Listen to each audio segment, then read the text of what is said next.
कामगार दिन म्हणून पण साजरा केला जातो. हे राहिलं होतं. आणि कामगार दिनाचं जे काही औचित्य आहे ते बाबासाहेबांच्या अथक सहकार्याने झालेलं आहे. कारण त्याच दिवशी आपल्याला रविवार हा सार्वजनिक सुट्टीचा दिवस म्हणून घोषित केलेला आहे आणि तो बाबासाहेबांच्याच अथक प्रयत्न आहे. कारण 7 दिवसामध्ये एकतरी दिवस जीवाला विश्रांती असावी आणि त्यावेळेला बाजार असायचा. 1950चा जो काळ 55, 57, 60 तो रविवारचा बाजार असायचा, तो गावचा बाजार आणि साधारण साप्ताहिकी खरेदी सगळ्यांनी करावी म्हणून त्या रविवारच्या बाजारासाठी तो सुट्टीचा दिवस होता.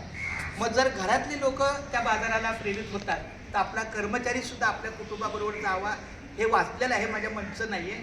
त्यामुळं तो सुट्टीचा दिवस रविवार आहे हे त्या सहकार्यानं झालेलं आहे. म्हणजे आपल्याला तेव्हापासून आठवड्याचा सुट्टीचा वार रविवार कामगार दिन म्हणून साजरा केला जातो आणि सरांकडून आम्हाला भरपूर काही शिकायला मिळतं. आता हे आम्हाला माहिती नव्हतं, रविवार ह्याच्यासाठी दिलेलं आहे, आता कळालं रविवार ह्याच्यासाठी दिलेलं आहे. आणि सगळ्यांना एकमेकांच्या हार्दिक शुभेच्छा. सगळ्यांची सुट्टी शांततेत आणि सुखाची जावं ही शुभेच्छा. आणि सरांनी काय बोललं, 2026 टेन्शन घेऊ नका, सुट्टी एन्जॉय करा. जूनमध्ये आपल्याला ते टेन्शन